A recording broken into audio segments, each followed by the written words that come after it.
Oi oi, it's your boy Hawker back with another video, this time looking at how NaVi was so dominant on T-side Dust 2.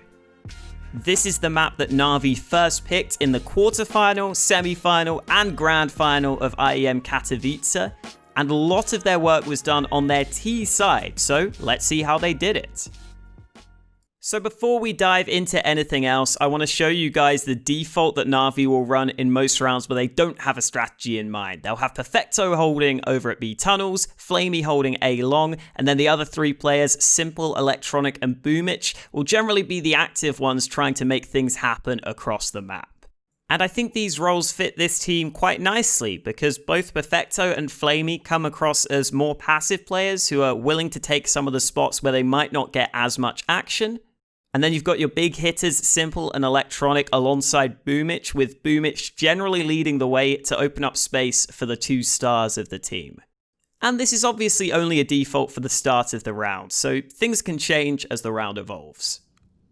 In this particular round, NaVi decide to take things slow early on before taking some pretty solid trades at A long. They don't use nades, they don't do anything fancy, but they trade themselves onto this position to get a man advantage. And then from there, Elige is just so screwed on the site. He has to drop a defensive smoke that, with players coming from both angles and him being alone on the site, there's not much he can do. So nothing too special from NaVi in this round, but this is kind of a sign of things to come in the future. Here in round number 9, NaVi go for another A-long play, this time at the start of the round, and they use a ton of flashes to allow Boomich this easy opening kill. Here's the lineup of the flashes that Perfecto throws to get the flash assist on this first frag. And here's what it looks like from NAF's POV, and I will point out he misses his molly at long, which isn't exactly the best thing in the world, but I think either way he's pretty screwed in this position because he is blind as hell. And then from here, Liquid kind of get caught dilly-dallying around at mid. Simple gets a pretty easy kill with the AWP, and then Electronic just smells blood in the water when he spots this man in CT. He decides he's going to take the fight, which NaVi just love to do throughout this tournament, and up in a 4v2 at this point of the round, NaVi have basically got the job done. There's no real way back into this round for Team Liquid.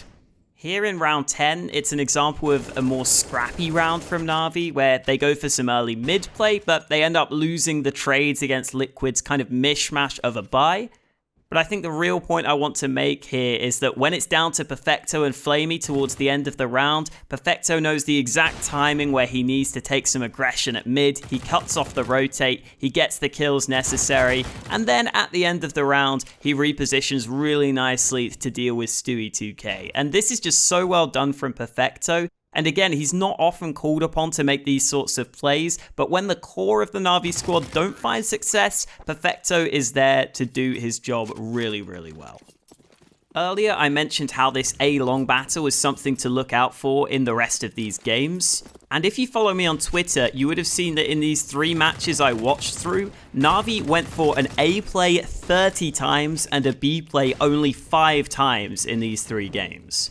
And a lot of those A plays started from taking a long control early in these rounds. And I don't think we need to dive into any specifics here against a low buy of Team Liquid, but you get to see NaVi once again take a long control and make life much easier for themselves as they move onto the A site.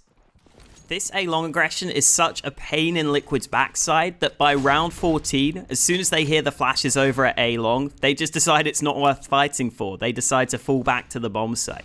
I think it became pretty clear throughout this game that Liquid didn't really know what to do at A-long on their CT side. They didn't know a good way to fight it, but they didn't want to give it up either. And when Twist rotates away here, he tries to cover off short, but just does not expect the sheer aggression that NaVi throw at him. They get through the molly and they get the pick. To close out the half, Liquid try and properly fight for the A-long control, but NaVi again just throw so many flashbangs over the top. Electronic here gets 2 pretty easy entry kills, both with flash assists from his teammates. And when switching to the CT's POVs, you can see why this plagued Liquid throughout the half, because when they were playing it passively from the A bomb site, they generally weren't able to stop the executions, and when they tried to fight for A long, they just got completely blinded, and they didn't know how to deal with basically 10 flashbangs from NaVi over the top. So this kind of explains why NaVi were able to put up such a good T side against Liquid on Dust 2. But it doesn't explain how Astralis got wrecked by Navi's T side on Dust 2 when they had time to prep and they were seen as the best team in the world. And in this second round force buy, Astralis instantly showed they're going to be fighting for A long. They've got some nades to try and counter these flashes from NaVi. And they just generally look pretty well prepared for all these long plays. And even though it doesn't work out for Astralis in this round, they had a low buy anyway. And this, in theory, I think shows promising signs for the future rounds. Here in this early gun round, NaVi look like they're going to go for an A play, and Device gets denied information by these early nades. But then when Perfecto gets a pick over at mid, NaVi decide to double back to B, which is something they very rarely do, and I think it kind of shows because Dupree is not ready for this whatsoever. He gets completely caught rotating over with the AWP, and even though Magis is pushed in the tunnels, he only gets a trade on the round. This still looks good for Astralis though, with NaVi moving into the B bomb site, but this is where the individuals shine through. Simple gets a kill over at tunnels, and this angle is so well played by Simple. Up on top of the box, he's able to peek out slightly wider than you'd expect, and Glaive doesn't know what hit him. He goes down, and NaVi win the round.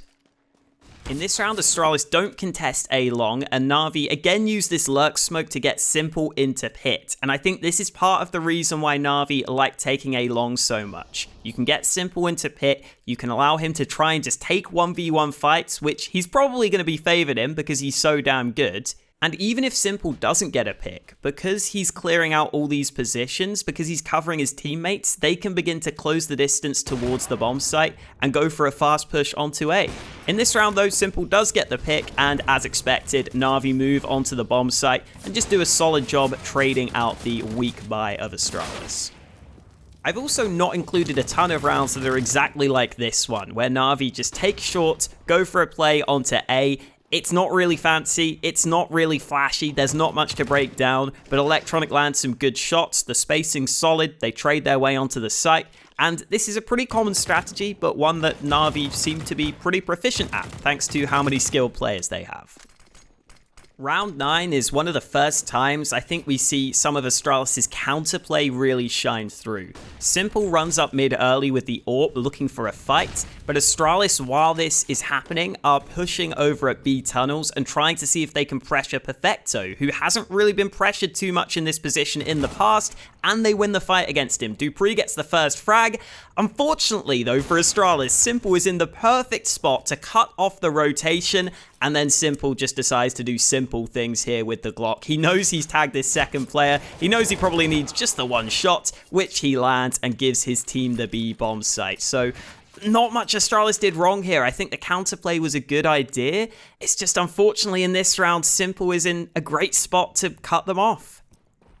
Round 10 is another one which shows Astralis' willingness to counter NaVi's playstyle. They clearly saw that Liquid game where NaVi were constantly taking A long, so Astralis stacked 4 players here with this smoke deployed, and it's a very frantic round, but after all the trades are said and done, Astralis come away with a man advantage from A long.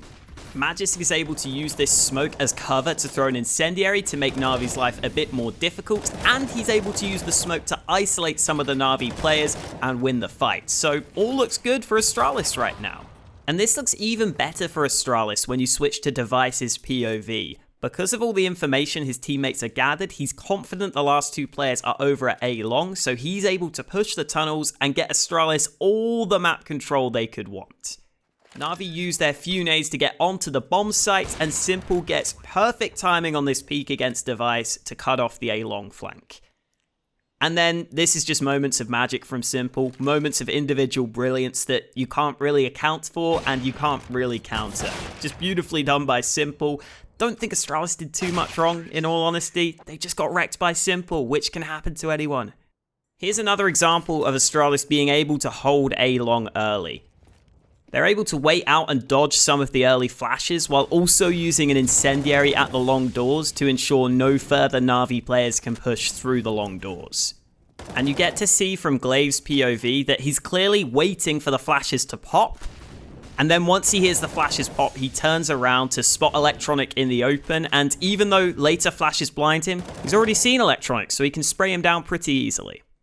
Unfortunately for Astralis though, I think from here on they make some mistakes. Katowice goes for some unnecessary aggression on short, considering Astralis already have the man advantage, and then I think Glaive maybe gets in his own head a bit here, because NaVi normally push together as a team. Maybe he's expecting to go up short, so he tries to flank and then gets caught himself. Even still, this round eventually ends up being a very close one as it ends on the A bomb site, but once again, NaVi win another close round, another round that comes down to a clutch, and this is part of the reason I'm not entirely sold on them picking Dust 2 all the time, because I just feel as though if their individuals weren't on fire as they were throughout this tournament, NaVi wouldn't necessarily be guaranteed these Dust 2 wins, and if this continues to be their map pick in the future, I think some concerns can be raised about that. I also think once we headed into the final against G2 started to pick up on some of these trends that NaVi were going for. For example, if a team is going to commit all 5 players to A long early, G2 were willing to push B tunnels, take map control of their own, and make life difficult for NaVi. There were also examples of G2 literally rotating all 5 players onto the A bomb site because NaVi showed such an unwillingness to go for B plays.